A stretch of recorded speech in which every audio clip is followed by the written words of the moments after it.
Hello everyone and welcome to Everyday Seminar. Before we move on with today's lesson, let's go back to the question I gave you last week.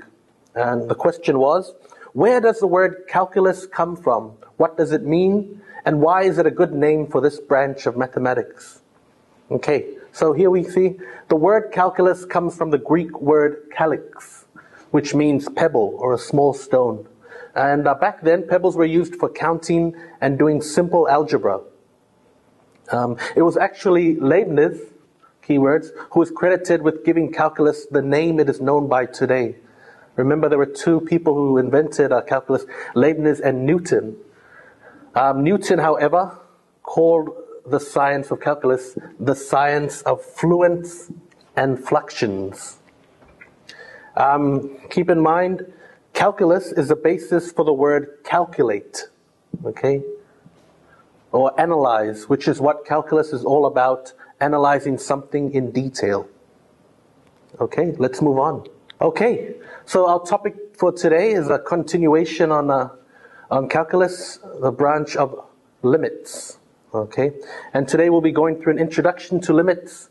We will be analyzing limits algebraically and numerically.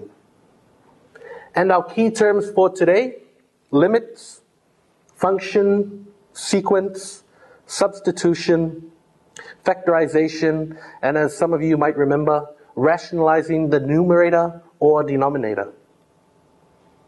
Going back to last week, limits. In mathematics, the concept of a limit is used to describe the value that a function or sequence approaches as the input or index approaches some value. What does that mean? So have a look at that expression right there.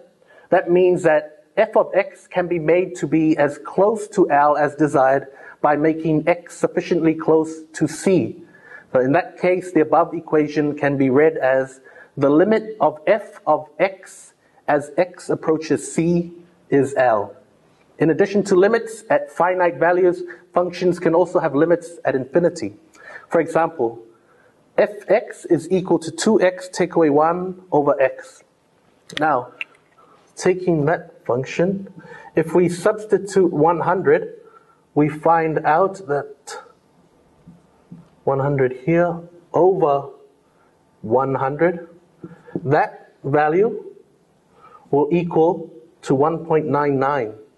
Okay? And if we use f 1000, that value will equal to 1.999. If we put in 10,000, it'll become 1.99999. So the higher value for x, the closer you are getting to 2. It won't hit 2, but it'll get very close to 2. As it's written here, as x becomes extremely large, the value of fx approaches 2. And the value of fx can be made as close to 2 as one could wish just by picking x sufficiently large. The higher value of x, the closer you will be to 2. So if I choose perhaps f111100000, I could get that value, okay, that part, to equal to 1.99999999999. Where are we? In this case, the limit of f of x as x approaches infinity is 2. In mathematical notation, as x approaches infinity, this equation will get closer to 2. This will equal to 2. Moving on. In other words, a limit is a mere trend, and this trend shows what number y is approaching when x is approaching some other number. Now let's have a look at this parabola. Y equals x squared. Remember, the horizontal axis is x, vertical y. So as we get very close to 2, going that way, then y is getting very close to 4. Okay, have a look at that. In other words, f of x, the limit as x approaches 2, then we have that y will get closer to 4. And you can see that briefly over here. If you look at this, the y equals, sometimes you just substitute x as x approaches 2. Y's will be equal to 4, and that's how you get the 4 here. let's go further with this. So limit notation for the function f of x is equal to x squared. As x gets very close to 2, y gets closer and closer to 4. Or you can use limit notation. Limit as x approaches 2 is x squared equals to 4. That's one way of writing limits. If the limit is written in the form, what the limit of f of x as x approaches c equals to L, then you can substitute the c into the x. As we saw before, y is equal to x squared. Therefore, we can write limit as x approaches 2, f of x is equal to, so you can just put that 2 over here, and you get 4. Now, very important, limits tell what the fx value it gets close to while x gets close to some number c. It does not necessarily mean that it equals to that number. In other words, the limit of fx as x approaches c does not have to equal the f of c. So that doesn't always mean that the f of x is equal to 4. It just simply means that it gets closer and closer to 4. Okay, so evaluating limits algebraically. Sometimes looking at a graph is not possible, so you need to have other ways of finding a limit. We can evaluate limits analytically using algebraic techniques. We have 3 here. These are substitution, okay, simply inserting the value of x into the equation, factoring or factorizing, putting, arranging it into parentheses, okay, like that. Sometimes they're called brackets, but they should actually be called parentheses. Or simplifying the expression. And the last one, as we've gone through in the past, rationalizing the numerator or denominator. Okay, conjugates. That's the key word there. Moving on. The first step, substitution. Here we have an example. Evaluate the following limit. Notice that you can substitute x equals 2 directly into the function, and you get the equation there. So we can say that the limit of this function, f of x, x squared, take away 4x plus 9, as x approaches 2. Direct substitution, we take that 2, put it here. We get 2 squared, take away 4 times 2. Plus 9, and the final answer 4, take away 8 plus 9 equals 5. So the limit of x squared, take away 4x plus 9, as x approaches 2 equals to 5. Now, this is a simple example. If all limits were this easy, you would have worked with them in Algebra 1, but sometimes substitution just doesn't work, which leads us to the next technique, or the next tool we can use. The next technique, factoring. So look at example 2 right there. The limit of the function x squared, take away 3x, take away 4, over x plus 1, as x approaches negative 1, equals to 0 over 0. So if you substitute negative 1 into x, the result would be 0 over 0. The technical term for a result of 0 over 0 is equal to indeterminate. Indeterminate. Sorry, let me just write that again. Indeterminate or undefined. Okay, on some calculators. Undefined. Which means that you cannot determine the limit using this method. So what can we do? We can factorize. Have a look here. What we've done here is we factorized x squared, take away 3x, take away 4. So we've put that, and we've changed that over here, put them into brackets. A lot of you should be familiar with that. Now x plus 1 and x plus 1 can cancel out. So in other words, we're looking for the limit of x, take away 4, as x approaches negative 1, as x gets closer to negative 1. Then after this, we can substitute from here. We can take negative 1 and put it in there. So negative 1 take away 4 equals to negative 5.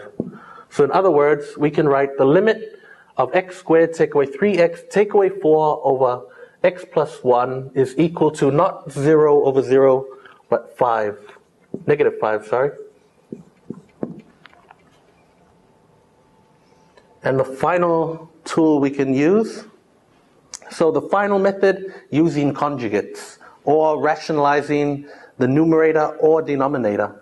So the last limit evaluation method attacks the radical expression, the radical there, in limits. The conjugate method simply requires multiplying by the conjugate. Remember that term, or opposite operation, of the numerator in this case. So let's have a look at this example 3. The limit of the function square root of x take away 3 minus 2 over x take away 7 as x approaches 7. So the radical is in the numerator. Remember, numerator on top, denominator on the bottom. So we're going to rationalize the numerator, which means just taking away that radical sign, basically. So we're going to multiply by the conjugate. Now the conjugate is basically that term there with the opposite operation. So instead of minus, subtraction, or takeaway, we have plus. And we have that term over that term again. So these two terms are the same. That's the same as that. Therefore, using our FOIL method, multiply by that, times that, that times that, that times that, we get x take away 3, take away 4, over x take away 7, square root of x take away 3 plus 2. Therefore, we can remove the parenthesis, or brackets. We get x take away 7 over x take away 7 times the square root of x take away 3 plus 2. It's very hard to say these things. Anyways, we cancel out that, and we get 1 over square root of x take away 3 plus 2. So in this case, substitution is possible. We can take that 7 and plug it into there. We'll put it in there. Square root of 7 take away 3 plus 2. That becomes a square root of 4 plus 2. So that becomes 2 plus 2 equals 4. Therefore, the limit of the function square root of x take away 3 take away 2 over x take away 7 as x approaches 7 is equal to 1 over 4, or a quarter. Now let's have a look at limits using a brief numerical analysis. So we have an example here. What is the limit of 5 take away 2x as x approaches 1? And the answer is 3. Now let's have a look at that. If we put it into a table over here, we'll have some values of x, and we'll put these other values of x, we'll make them very close to 1, going up, and from that side, coming up to 1, we'll get them very close, 0.9, 0.91, 92, 93, 94. And then we'll put in the function 5 take away 2x. So we'll take the value of x, for example, here, and we'll put 5, for example, that'll be 5 take away 2, 1.03. And then using that, we'll get that answer, 2.94. So going down to 1, coming up to 1, we'll find out that this value here gets closer and closer to 3. Okay? So as x gets closer and closer to 1, coming up to 3, coming down to 3, it gets very close to 3. Okay? Can you see that? Well, I've also included today a joke on limits. After explaining to a student through various lessons and examples that the limit of 1 over x take away 8 as x approaches 8 equals infinity. Okay, remember? Infinity also, that's the sign for infinity. It's an 8 on the side. Infinity. Now, I tried to check if she really understood that, so I gave her a different example, another example, and this was the result. She wrote the limit of 1 over x take away 5 as x approaches 5 is equal to 5 on the side. Okay, so this is wrong. And finally, today's quiz. We have an example here. We have a limit as x approaches negative 5. X plus 5 over x squared take away 25. Now, if you substitute negative 5, you get 0 over 0. And remember, that's an indeterminate, or it's undefined. So we have a problem because direct substitution leads to an indeterminate form. So what can we do to solve this? Think about it. And until next time, thank you for viewing today's lecture, today's lesson with Everyday Seminar.